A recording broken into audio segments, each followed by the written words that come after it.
Good morning. Oh, we got a little Sex in the City ring happening. We are live from Christy Lynn's atelier. Aww.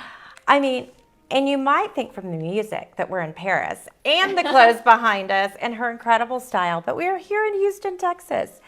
But this collection that you created is such a worldly collection. We are traveling to Paris and Saint-Tropez this summer, and you're going to see me and a lot of her pieces because they are incredible. Congratulations. Thank you. Thank you.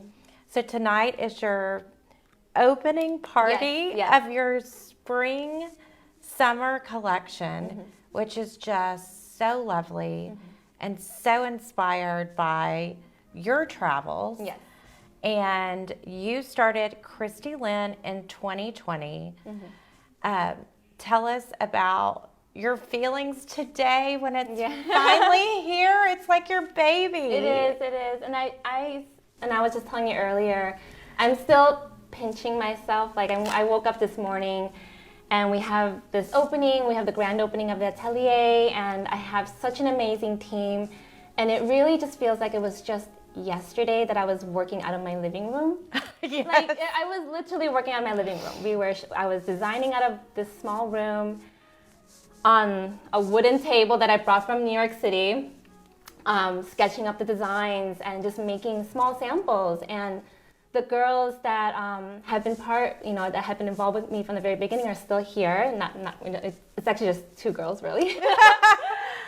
But it feels like an army because they are your people. Yes, and I'm such a believer in having a really strong team, and I think that's really why we're here today. This beautiful atelier. I'm able to have a space where we have a studio to showcase the collection. Customers can come to us, but also I can just go upstairs and do my design, which I really love to do. So it's been a truly amazing experience. I know that this is the beginning of the big journey, but I'm really excited to share it with people like you. Oh, I love it. And I'm wearing one of her spring pieces, and I have to show you guys this incredible dress. It's here to my left where you can see it. But I love the story behind this design. It came from Lake Como, Italy. It did. So I love fabrics and I love art. I grew up doing fine arts. I went to an art school. So that's really where my love is.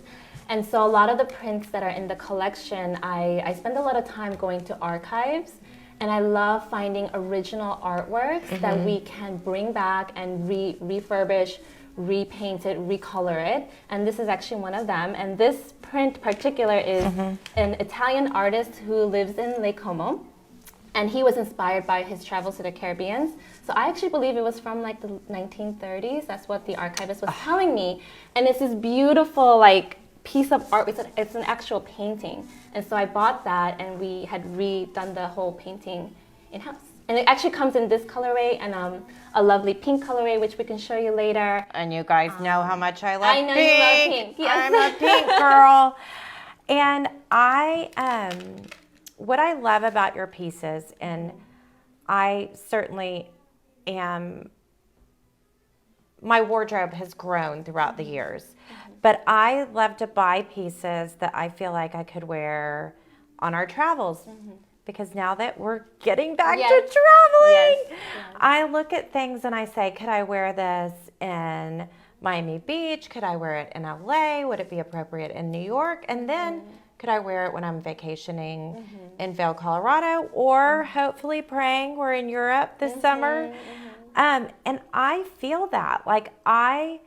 I think you, and I read that you're in 50 retailers from the East Coast to the South, and I feel like a New York woman dresses so different than a Texas woman, but yet it fits in New York City. Yeah. Tell us a little bit about how you're able to find these designs and styles that transcend all of that. Yes, I think you're absolutely... I love to hear from you that you can take these clothes on your travels, yet you're everyday. Yes. And exactly. And I'm actually from Chicago. Okay. The Windy City. And so That's where Rob is from. Yeah. Oh, really? Yes. So I grew up in the cold. I grew up in the winters. And But my dad, he's a scuba diver, and so he would take our family to the Caribbean every year. And so I already, since a young age, I was already exposed to like being on the beach, being on the boat, and having to pack for the vacation and then coming back to real life. And so when I moved to New York City, and that's where I was there for about 12, 13 years, every season, every summer, I'm like, okay, I'm getting out of here. I'm gonna go pack my bags, go travel. And I felt like I needed to have a closet that I can take with me to travels, but at the same time, bring it back to my everyday life and still look fashionable and still look very put together. So I think that's naturally what I love in my dressing every day. And so I think it just comes out naturally in the collection that way. And my style story was, I bought very inexpensive clothes. My dad always wanted us to invest in property.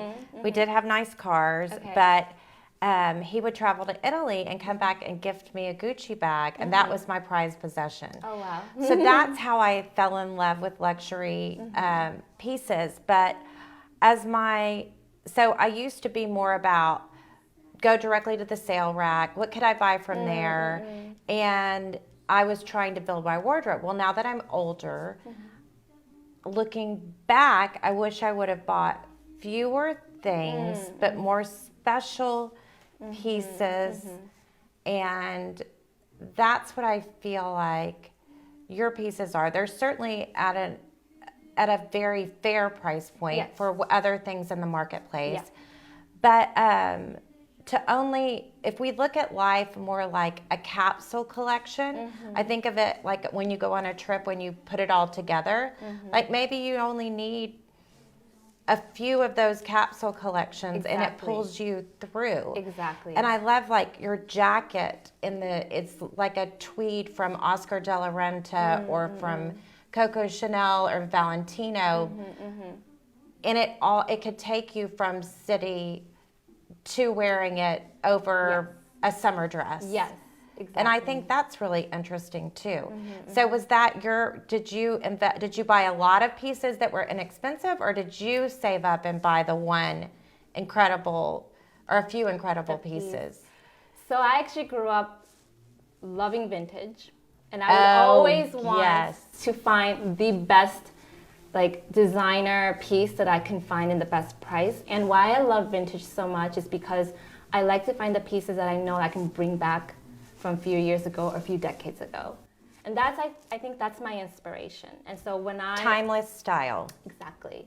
And that's so how it's I not used to like, shop. oh, that's 2022 or that's 2020 that we're seeing now, that it could be the 30s, the 60s, the 70s, the 90s. Exactly. You could style from any generation. Yeah. And your print was painted from the 30s, which is so amazing. And it's an amazing story. And already when we take it from there and we change the colorways, we tweak a few things, it looks so modern. Yes. And so I think that's the beauty of fashion, and why I love it so much is that it's almost like you repeat decades in history and culture, but yet you can make it into your own language, your own twist, put your twist on it. And how you wear it is different than how I wear it. And I think that's what really is interesting and inspiring about fashion. And so I used to buy a lot of vintage when I was younger because I couldn't obviously afford what I really wanted to buy. But I've had the luxury to study fashion, study art, so I can actually understand how to make garments. And so now I'm in a position where I can actually really, if I really believe in something, I want to make it to the best I can. And we put a lot of effort and thought into making one dress. Like your dress has all of these little embroidery stitched edgings. There's 3 layers of ruffle because I think that having the 3 layers is going to give you a little bit more romanticism in the dress, makes the print come alive. The flow, it's almost like you can see the flowers blowing in the wind as you walk. And it makes me have an emotion to wear it. Yeah, I'm a very emotional person. Yes! So it really comes out in the clothes, I think. And, I mean, I don't care how old we are. A woman loves a twirly dress. Yes, I agree. And to see that flow. Well, I think it's interesting because as you know, my daughter Bella, she's definitely a teenager where every day she would wear a pair of Lululemon skirts or and a sweatshirt with it. But when she's buying clothes, it's it's hard for her. We just have been ordering some things online, and they come in, and they're just not made well. Yeah. And I think that's what she says to me, Mom, the fabric's not great. So it's hard for her to see what her mom's doing. Yes. And then know that her price point is different. Yeah. But I feel like your clothes also cover a lot of generations. That me as a 54-year-old, you could also see a 20-something. So when you're designing it, like is it the length of the skirt that maybe dictates it? Although I'm still wearing shorts at my age. Yes, exactly. And I think a lot of girls are also wearing midi dresses and maxi dresses at many ages as well. And I think sleeves are a certain type of fashion statement. So it doesn't matter what age you are. You can wear a high neck and a big sleeve, and that's fashion. Yes. And so I believe in generational clothing. I believe that a woman in her 50s or 70s or 30s or 20s should be able to understand the same language that we're doing. I don't believe in just kind of making clothes for one box. You know, it's clothes, it's fashion, and that's a little bit why I think I love vintage so much too, because you don't know who's going to wear it next, right? And you don't know what you're going to find. You don't know who wore it before. And so, yeah, I don't think that it should be in one box. And so we want to make sure that we're kind of reaching the broader audience as well. And I love that you mention your travels, because I think that what our youth goes through, like what we experience as young girls affects who we are so much. And I think travel also shows us a different idea, because now the world is so international. You see everything on your phone. Unfortunately, we're watching the war in the Ukraine, and you can see everything immediately. And we could see what people wore. What I love even more than the runways is the street style for New York Fashion Week or London Fashion Week or whatever. But I think the women of the Caribbean maybe used color. And I'm even seeing, like, when I get the emails from Bergdorf Goodman in New York, that they're like showing color for New Yorkers. Do you think New Yorkers might actually start wearing color? You know, it's crazy, because I lived in New York for so long, and I will admit I have a lot of black in my closet. Yes. It's kind of my go-to as well. But I do think fashion is changing in a way where color and bright prints and emotional pieces are, it defines your style. So I think a lot of women are finding different ways to mix in the different bright colors with a blazer like yours, or a jean jacket, or denim, or sneakers. I've seen a lot of women wear sneakers with their dresses, which totally changes up the look. Totally. Yes, and that's what I'm planning on doing for our summer travels. Because I think thank God, because it used to be you were the ugly tourist with your tennis shoes on. But now the tennis shoes are more than the fancy shoes. Comfortable. And there's a lot of cute tennis shoes out there, so I love a good tennis shoe.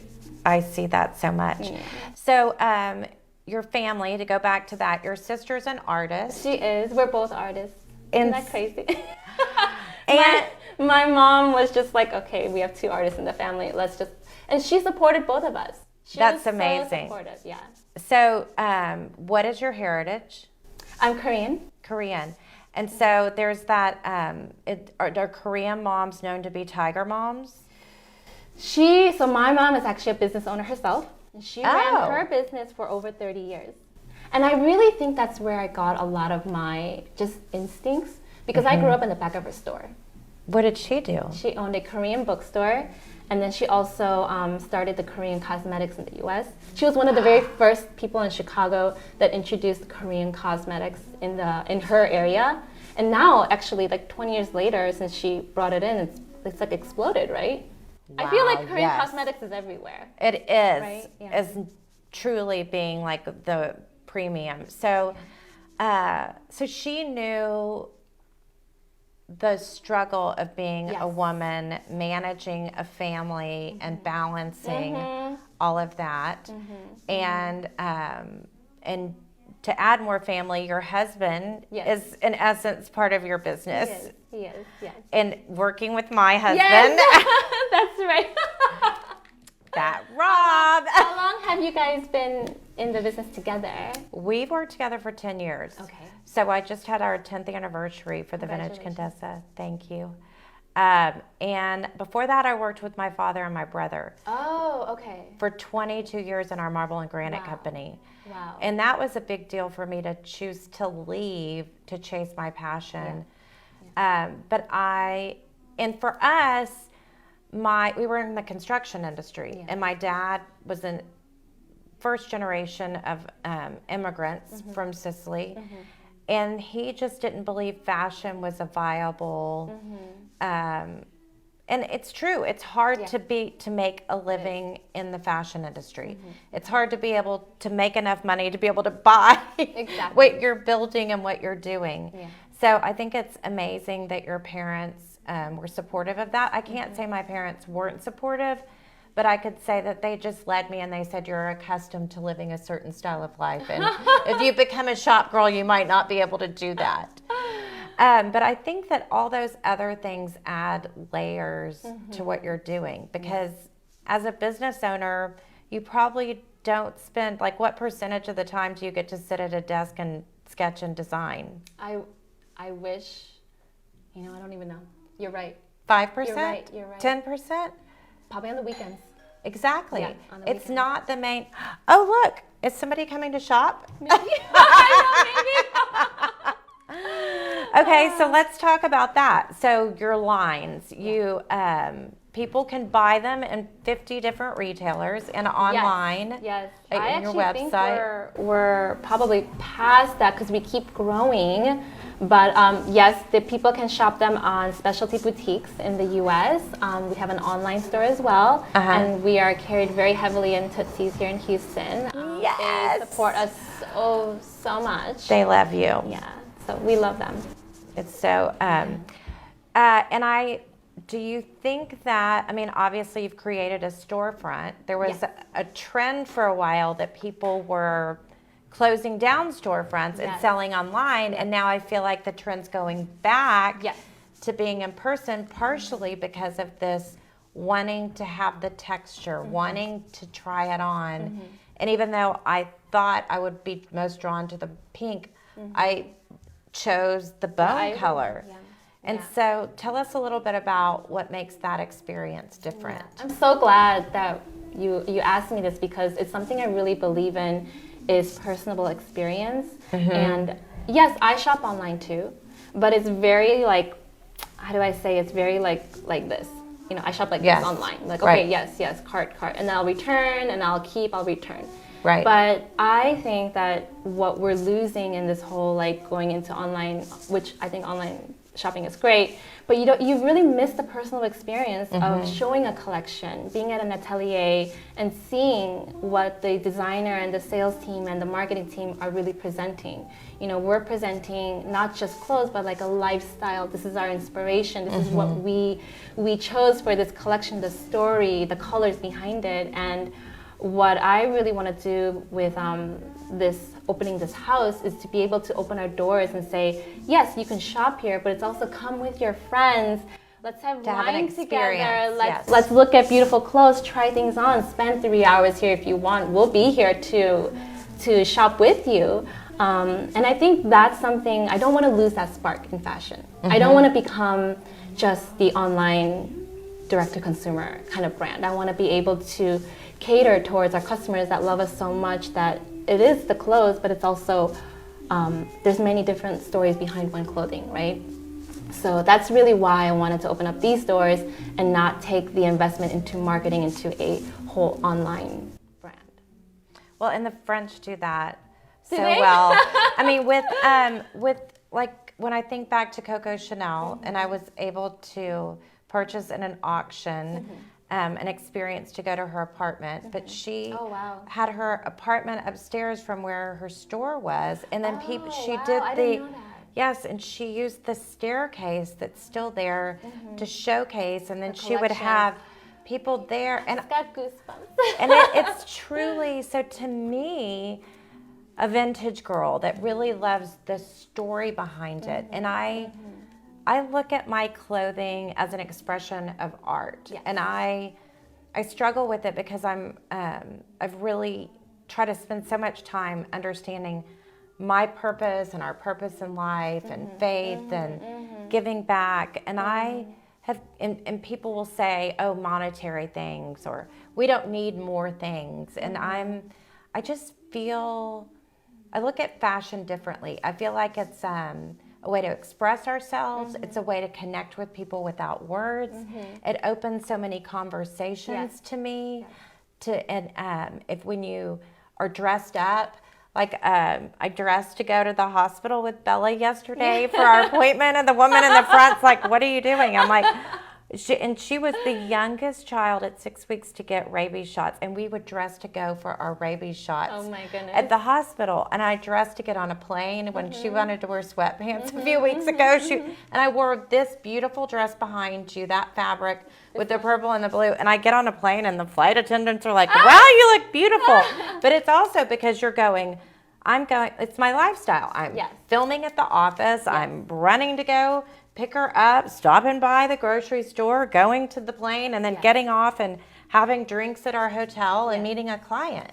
So it's not like your life now is so complex. So do you find that you dress for every occasion still? I think so. You know, that's a good example during COVID, like the very height of COVID. Oh, girl, yes. The height of COVID, I wanted to go to the grocery store. And so I think it was Central Market. And I wore this big maxi red, white, patchwork, beautiful boho looking dress. I mean, from our collection. This lady comes up to me and she's like, "Miss, I am so glad you wore this beautiful dress to the grocery store. You just put a smile on my face because COVID has been really hard." And I was like, that makes me, it's oh true, my God. right? Oh my God. Really but that's how I felt. Like I wanted to wear a pretty dress and go to the grocery store, even though because it lifted your spirits, and then the people around you, it lifted their spirits. And I went to this prayer room to pray over because Bella's going through some medical things, and this sweet girl who I could tell was on the spectrum in some way, and she looked, and I was dressed for video later, and she looked at me and she goes, "I love your outfit and I love your color." And I thought, okay, like maybe that's who I dressed for today. So I want to give women permission to dress just because, and encourage them when they have a bad day. That's the other thing, is to put on something that you love and not save things. I feel like I wasted so much time saving things in my closet. Are you a saver? Or do you? I am. I have boxes in my house that I have not unpacked, and they're all clothes from my previous jobs. Because I save them. And I actually really love opening them from time to time. Like it's like you were giving yourself a gift. So I used to work at... tell us about Catherine Malandrano. Or Malandrino. Malandrino. Okay. But before that, I worked at Annette LaPorte. I don't know if you remember her. I do. And she did lace and beautiful fabrics and color when color wasn't everywhere. And so I have clothes that I've kept from her, like neatly packed into a box.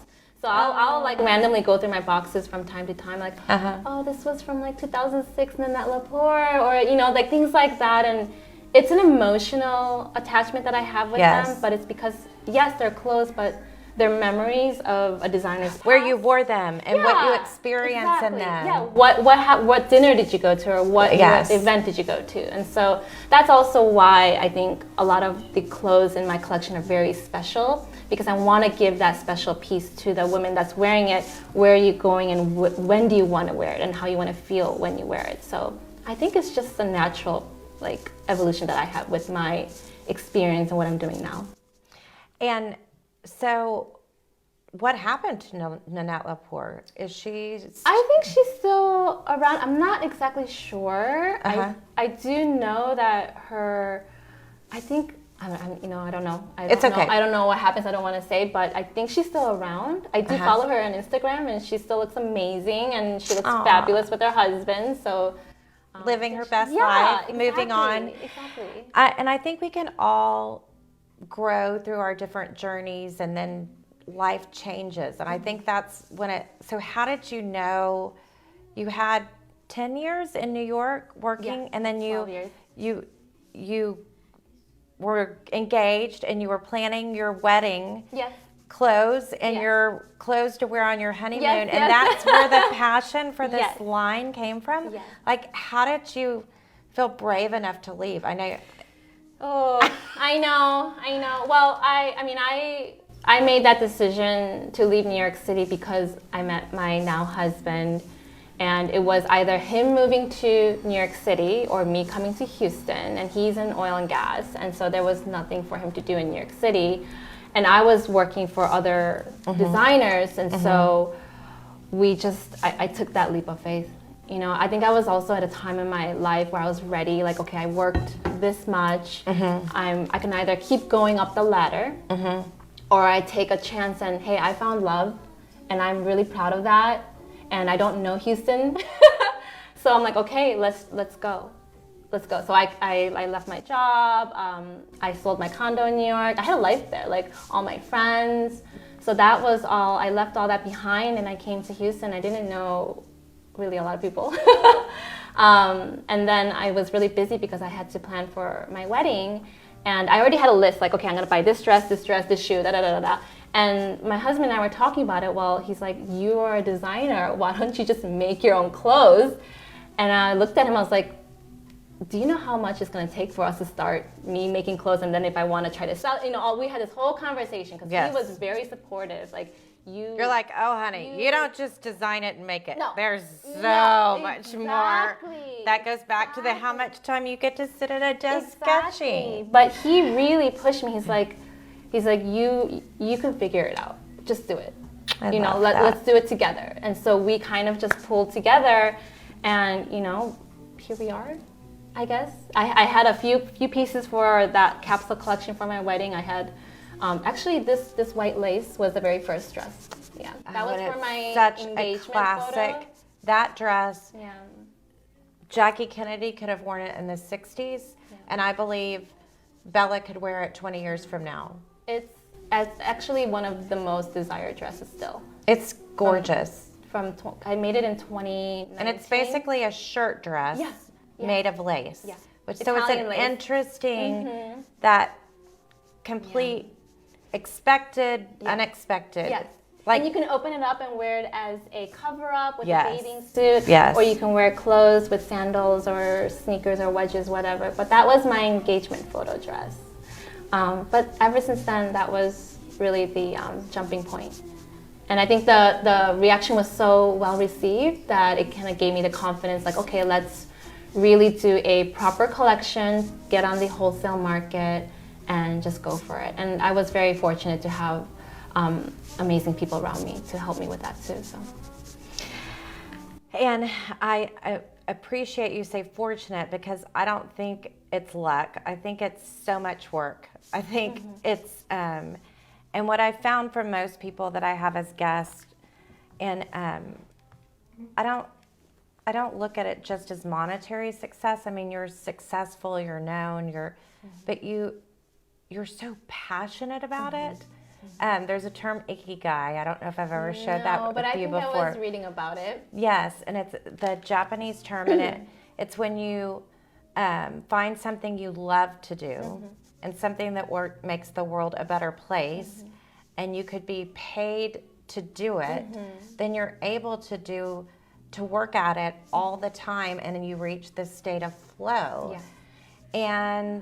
But in order to get to that place, there's so much work that goes into it. Yeah. And I think, and again, it's probably not fair to generalize, but a lot of millennials think they want to be a fashion designer, and they graduate from college and they want to start their fashion design. And it took all that experience of growing up and going through school and then working. Yes.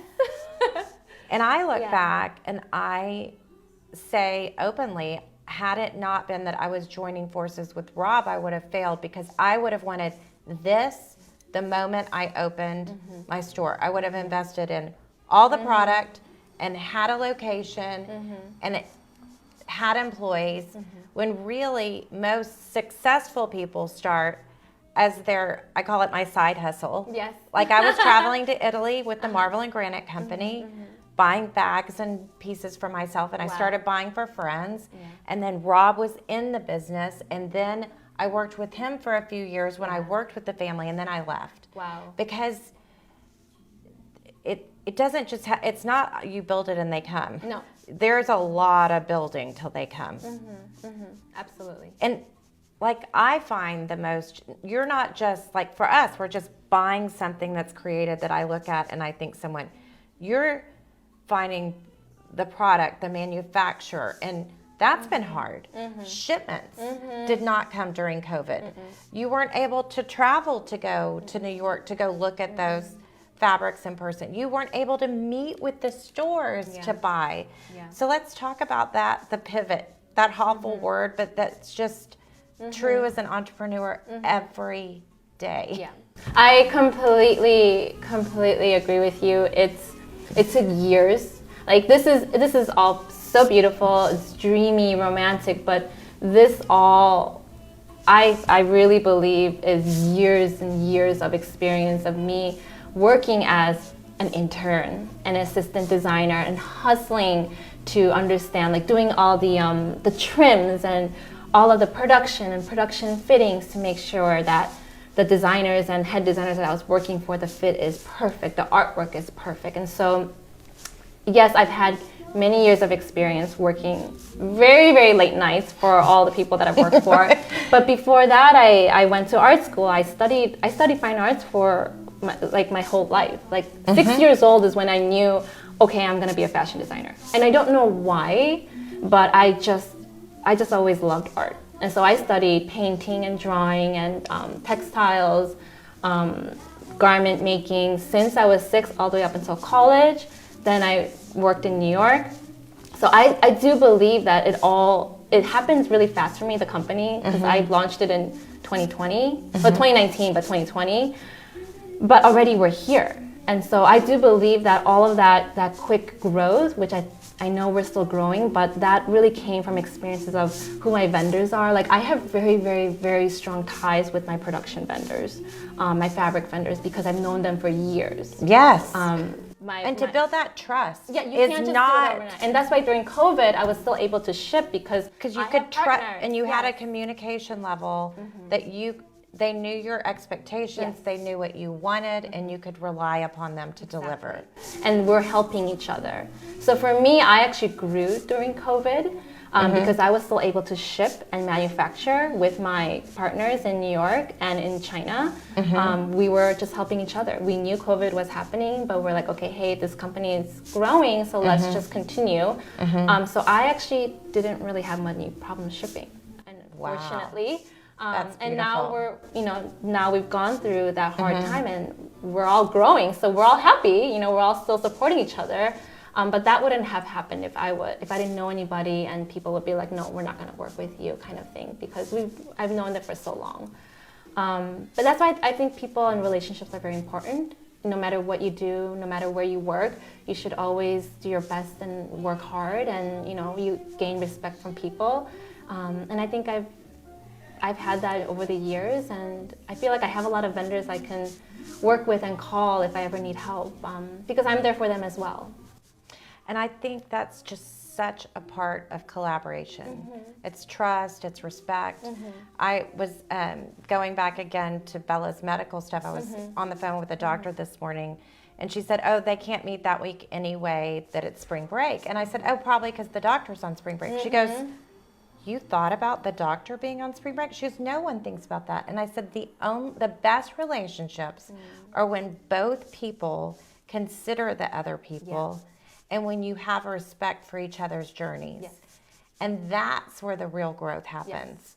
And I think it's true with everything. And maybe COVID allowed us all time to stop and realize that, because there's probably places cheaper that have courted you, that want you to change. You're absolutely right. Or they want to put that shine. Now that you're successful and you're doing, But in the beginning, they weren't knocking at your door. Yeah, exactly. So we have a Texas saying called "You dance with the one that brung you to the party." I don't know if you've ever heard that. Like, it's such bad grammar, but you dance with the one that brung you. Okay. So tacky, but it's true. Like, if you got somewhere that. because of someone, like, you stick with them because it has meaning and there's a history there and there's so much growth from that. So you are so authentic. What does authenticity mean to you? Oh, that's a very good question. I do believe in being honest. I believe in, I believe in loyalty. I don't know how loyal people, it's everyone. I know you work for yourself and you have to watch out for yourself. Yes. But I do believe in just what you said, the very first people that you meet and that were involved with you in the beginning, no matter what you do in life, I think it's always important to respect and remember and to really give back. I think that there's always going to be somebody better. And there's always going to be somebody better than me, Right. And that it's... Yes. Exactly. Staying humble, like, no matter how the moment you feel successful, something's going to come your way to remind you that it's fleeting. Yep. So be thankful. Be grateful. Yeah, be every grateful. day. Choose that. Yes. And just really enjoy every day. What I love, I come here to work, and there's 3 girls working here right now in this house, and it's so fun. Yes. Yesterday we were sitting in that corner with the windows open, and we were just hanging dreamy. out. But it's it was work. Right. This was us working, and it was really nice to have that moment. We all work really hard, but yet we could still enjoy and really be in a space that inspires us. So just be humble and be grateful. Yes, because sometimes that to-do list of call this vendor, check on this, it gets so that you forget to stop and smell the roses and enjoy the journey. So tell us about the open house tomorrow. So tomorrow will be the official day of opening this beautiful atelier. I'm very excited. So we'll be opening from, I believe, 9 till 5. But after tomorrow, we'll be open every Friday, day. March 4th? 4th, yes. I forget what day it is Because someone today. might be listening to this later. And then after that, they can call and make an appointment. Yes, absolutely. Yes. Or you can walk in anytime. We'll be here. But it's really nice Monday to make through an Friday, appointment. yeah. Monday through And I Friday. think that's helpful. And I've found that that's kind of been happening. Like, we work closely with Cartier, and they are only accepting by appointment. Oh, okay. Even after the pandemic. And I think we might get to that place, because I think it's hard when some of your most favorite clients, or not that you have a favorite, some of the people that you've worked with the longest show up at the same time, and you feel like pulled between how you work with them. So are you doing custom work for people? Are you designing? Are you really focusing I have been asked that actually on your times. collections? Yeah, and maybe in the future we will offer custom work. Right now my bandwidth is we have 4 collections a year. So I design 4 collections a year. So and let's talk about that. Like, we're how far in February. advance? No, we're in March right now, right? We're in March. We just started March. But we are now selling wholesale for fall 2022. So that's coming out in September. You were in New York at a big, Yeah. you set up and... Yeah, so my girl was in New York, Libby. She's our director of sales. She's in New York. She's actually still selling right now. We're in market for fall, which is coming out in September. But I'm already designing for resort 2023. That's where my brain is. So I'm designing right now. So resort 2023 is like the holidays? Yeah. So you kind of. Yeah. So holiday-ish resort. Yes. President's Day, like that kind of. Because like that's usually that this time around, like people are traveling, like around December, January is like when resort will come out. And that means going to a tropical place. Exactly. Well, I would like to go tropical. I don't know where other people like to go, but I like tropical. So yes, it's called resort, or they also call it pre-spring because right before spring comes out. Right. Okay. And then spring 2023 will come out in February. So it's crazy. almost a year. And then do you do holiday also? Do you create some pieces, or is that I did some. difficult? I did Was this some. holiday? This is pre-fall. That was pre-fall. Okay. And that's the interesting thing is like the collection itself is so like seasonless. I feel like it's kind of. I'm still trying to find the language of the collection. Like sometimes, we because if label you pigeonhole it, then people think they only should wear it during that season. Exactly. And it's difficult. But I'm still wearing this in spring. But it's and beautiful. I do love that now you can wear cream bone white year round, and especially in the South. Let's talk about lace, fabrics. Do you feel like you can wear linen? I get concerned about wearing linen before Easter, maybe spring break, if you're like in Rockport or Corpus or something. But I feel a little odd wearing linen. Yeah, usually linen comes out in the summer. And after Easter. That's usually when I'll wear linen. Yes, that's kind of where I am with linen. And I'm still getting to understand Texas weather. Yeah, because you couldn't wear linen in Chicago. No. Like you wouldn't even think about wearing linen. No, it's too cold. It's way too cold. And I mistakenly went to New York in April once. It was probably still cold. It was, and I didn't bring a leather jacket. And I think that's something that I love about, like specifically this piece that I bought from you, is that I could put on a green leather jacket with that and wear it from when it's mild in the South to fly somewhere. And it's about layering things, I think. Yeah. So lace is a big part of what you do. How do you decide, like you did that pink, this and pink in cotton and in chiffon. How do you decide which fabrics and styles? So I love texture. And so in the collection, you'll always see like the same print in like a different texture, like a different fabric quality, and always a different colorway. I think it's just a way to round out the collection, to give it a little bit of depth rather than just having one type of fabric. And also fabrics and prints look so different in a different color and a different fabric. Yes. So like cotton is very different than silk crinkle chiffon, and then there's satin, and then there's linen, and then there's crepe. And so there's so much big variety in fabrications that I like to really play with different layers. In the design process, I will sample like the same print in a few different fabrications because I never know what I'm gonna like. Yes. I never know, so I always So play. even you sometimes need to see it in of course, person. I always. Because you can have an impression in your head and then and it turns out differently. Never know. So I always, in my development process, will sample an XYZ amount of a few different fabrications to make sure I like the quality for the dress or the blouse. So it's very fabric driven. Yes. We pay a lot of attention to fabric quality. And then comes the silhouette. And I think the weight of the fabric is very and important. the finish at the ends I also find to be Your important. dress has all of the like the little embroidery This stitch finish. detailing is really spectacular. It's one of different. my favorite little finishes. And even your buttons are different. Are they? Yeah, They're like little dome covered buttons. Yes, I think that's really special. Yeah. So you don't have a lot of them in this collection, but I got this in the slip dress, and I've been. It's amazing in it.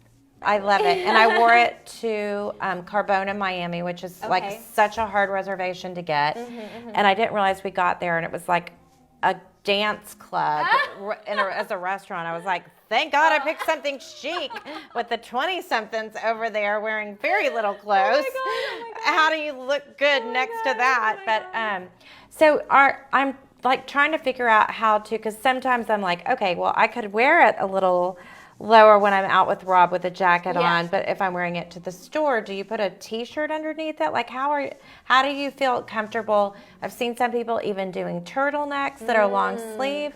Like how do you see it? So in particular with that type of dress, it's perfect for layering. That dress is perfect for a little turtleneck underneath with boots. Yes. For the fall winter time.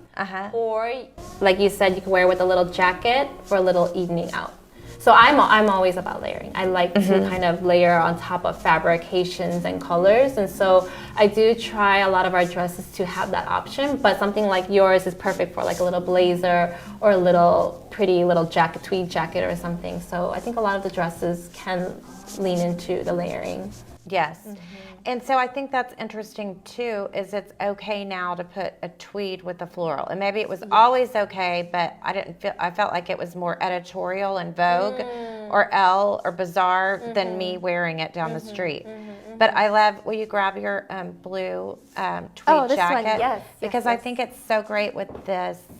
I mean, I have this, and I mean, strangers compliment me with this, and I love adding like Chanel brooches. Yes, I loved when you did that. Yes, I but like really mixing loved it with these, and even if that's not the same color, it still goes. Yeah, I agree.